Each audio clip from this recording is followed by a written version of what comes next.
Very very good morning to all of you.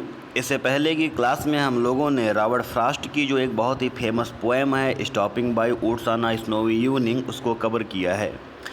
इस class में Robert Frost की poems का एक कलेक्शन है जिसका नेम है माउंटेन इंटरवल, इसको हम कवर करेंगे। जो ये माउंटेन इंटरवल है ये रॉबर्ट फ्रॉस्ट की पोएम्स का कलेक्शन है और ये कलेक्शन 1916 में पब्लिश हुआ था। इस कलेक्शन में बहुत ही फेमस पोएम कुछ हैं जो कि एग्ज़ाम के पॉइंट ऑफ व्यू से इम्पॉर्टेंट भी हैं। इसमें से एक पोएम है द रोड नॉट टेकन, ये भी पोएम बहुत इम्पॉर्टेंट है एग्ज़ाम के पॉइंट ऑफ व्यू से। नेक्स्ट पोएम है बर्चेस, ये भी एग्ज़ाम के पॉइंट ऑफ व्यू से बहुत ज़्यादा इम्पॉर्टेंट पोएम है। फिर है क्रिसमस ट्री पोएम है, आउट पोएम है, बॉन्ड एंड फ्री पोएम है। तो आप लोग लर्न रखिएगा कि रॉबर्ट फ्रॉस्ट के पोएम्स का एक कलेक्शन और भी आया था जिसका नेम माउंटेन इंटरवल था और ये 1916 में आया था और यहाँ की ये पोएम्स मेजर पोएम्स हैं। अब हम कवर करने चल रहे हैं रॉबर्ट फ्रॉस्ट की पोएम्स के इसी कलेक्शन में पब्लिश हुई एक पोएम को जिसका नेम बर्चेस है। ये एग्ज़ाम के पॉइंट ऑफ व्यू से इम्पॉर्टेंट पोएम है। इस पोएम को रॉबर्ट फ्रॉस्ट ने ही लिखा है और पहली बार जो ये पोएम है वो अपीयर्ड हुई थी 1915 में अपीयर हुई थी और 1915 में एक मैगज़ीन आई थी जिसका नेम था एटलांटिक मंथली और इस मंथली मैगज़ीन में जो ये पोएम है बर्च ये पब्लिश हुई थी। फॉर द फर्स्ट टाइम ये पोएम पब्लिश हुई थी। लेटर इसके बाद में ये पोएम अपीयर्ड हुई थी, मतलब पब्लिश हुई थी। रॉबर्ट फ्रॉस्ट की पोएम्स का जो कलेक्शन है जिसका नेम माउंटेन इंटरवल है, यहाँ पर ये पोएम पब्लिश हुई थी। इस पोएम का जो जैनर है वो है नेचर लिरिक, क्योंकि ये जो पोएम है वो प्रकृति से संबंधित है, नेचर से संबंधित है, नेचर की ब्यूटी से संबंधित है, इसलिए बर्चेस को हम नेचर लिरिक भी कहते हैं।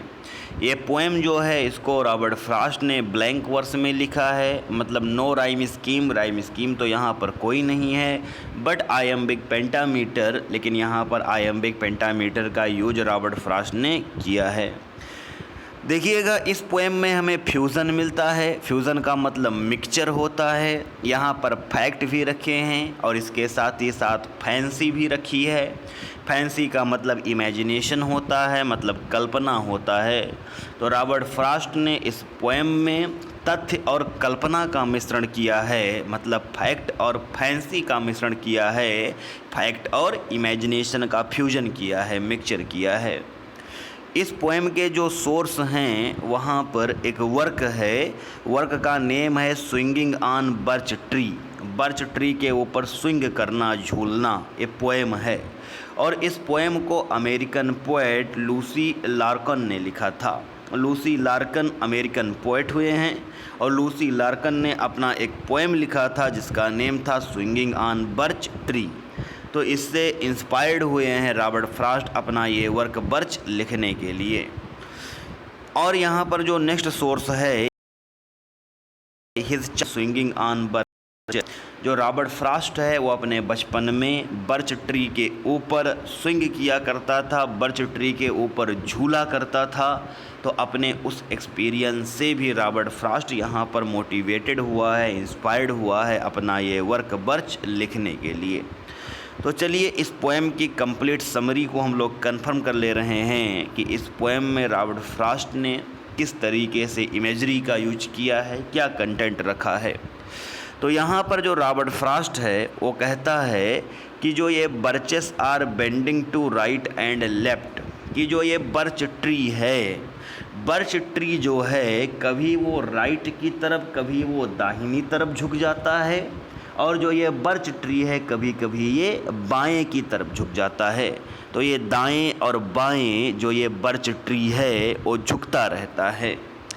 यहाँ पर जो पोएट है वो इमेजिन करने लगता है, वो कल्पना करने लगता है कि somebody has been swinging them, कि कहीं ऐसा तो नहीं है कि कोई पर्सन है वो बर्च ट्री पर स्विंग कर रहा है, झूल रहा है, जिसकी वजह से जो ये बर्च ट्री है वो कभी कभी राइट की तरफ झुक जाती है और कभी कभी लेफ्ट की तरफ झुक जाती है।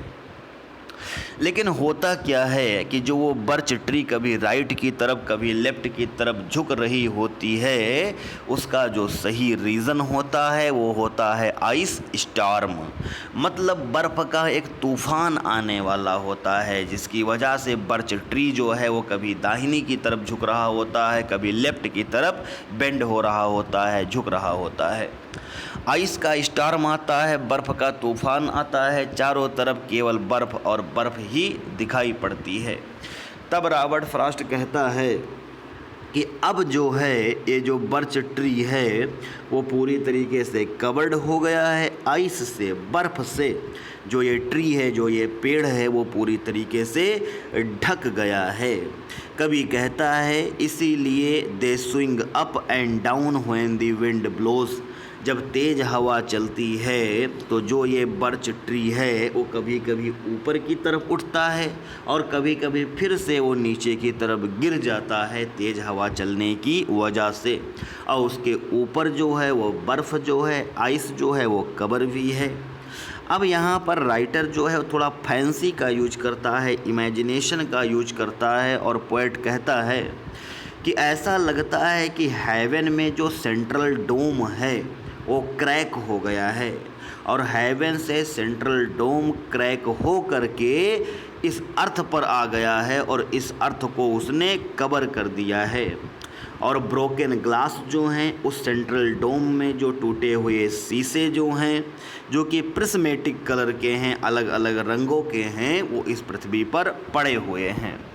वास्तव में होता क्या है कि रॉबर्ट फ्रॉस्ट जब देखता है, बर्च ट्री को देखता है जिसके ऊपर बर्फ़ पड़ी हुई है तूफ़ान की वजह से, बर्फ़ से कवर्ड है वो, तो रॉबर्ट फ्रॉस्ट देखता है कि जब सूरज की रोशनी जो है जब वो बर्च ट्री के ऊपर पड़ती है, बर्फ़ के ऊपर पड़ती है, तो अलग अलग रंग की किरणें जो हैं, रेज़ जो हैं वो उठ रही हैं। रॉबर्ट फ्रॉस्ट इमेजिन करने लगता है, वो कहने लगता है कि मुझे तो ऐसा लग रहा है कि जैसे कि हेवन में, स्वर्ग में जो सेंट्रल डोम है वो टूट गया है और उसके शीशे जो हैं वो पृथ्वी पर पड़े हुए हैं, बर्च ट्री के आसपास पड़े हुए हैं, जिसकी वजह से इस तरह का कलर जो है वो उठ रहा है। फिर आगे चल कर के रॉबर्ट फ्रॉस्ट कहता है कि बर्च ट्री जो है वो अपनी शाखाओं के साथ बेंट लो, नीचे की तरफ झुक गया है, टू दी अर्थ, पृथ्वी की तरफ झुक गया है अपनी पत्तियों के साथ में। रॉबर्ट फ्रॉस्ट कहता है कि जो ये बर्च ट्री है वो अपनी शाखाओं के साथ में पृथ्वी की तरफ, नीचे की तरफ अपनी पत्तियों के साथ झुका हुआ है और वो टच कर रहा है।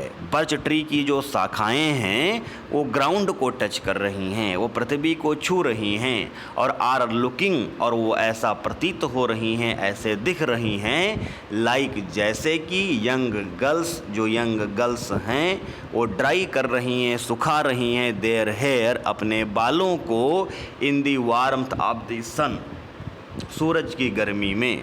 कहता है कि सूरज की गर्मी में ऐसा लग रहा है कि जो बर्च ट्री है वो बर्च ट्री झुका हुआ है, पृथ्वी की तरफ झुका हुआ है, पृथ्वी को, ग्राउंड को बर्च ट्री की शाखाएं टच कर रही हैं। तो ऐसा प्रतीत हो रहा है जैसे कोई जवान लड़की जो है, यंग गर्ल्स जो हैं, वो अपने बालों को धोने के बाद में सूरज की रोशनी में सुखा रही हैं।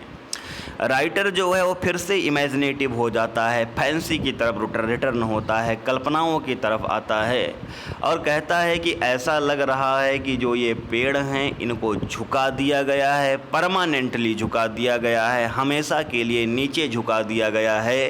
कुछ लड़कों ने हमेशा झूला है, स्विंग किया है इसके ऊपर, जिसकी वजह से ऐसा लगता है कि जो ये बर्च ट्री है वो हमेशा के लिए झुक गया है। कवि कहता है कि अपने बचपन में, अपने चाइल्डहुड में वो भी स्विंग किया करता था बर्च ट्री पर।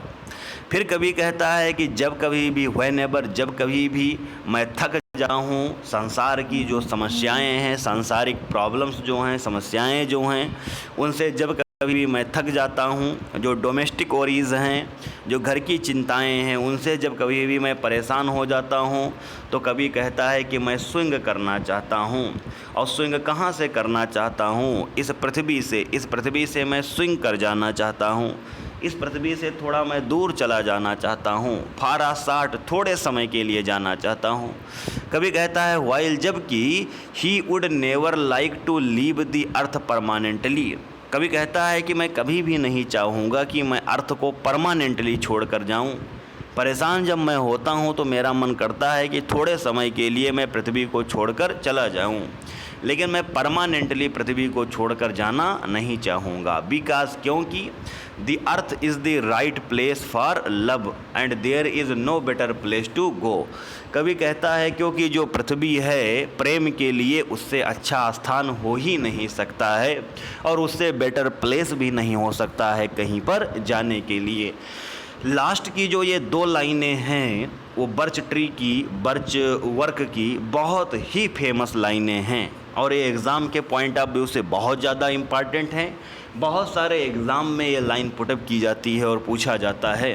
तो लास्ट की जो ये 2 लाइनें हैं जहाँ पर राइटर कह रहा है कि मैं परमानेंटली अर्थ को छोड़कर नहीं जाना चाहता हूँ, शॉर्ट टाइम थोड़े समय के लिए अर्थ को छोड़कर जाना चाहता हूँ, क्योंकि अर्थ से अच्छा कोई प्लेस प्रेम के लिए है ही नहीं, और ना कोई बेटर प्लेस है अर्थ से अच्छा वहाँ पर जाने के लिए। इसको लर्न रखिएगा, बहुत ही इम्पॉर्टेंट लाइन है।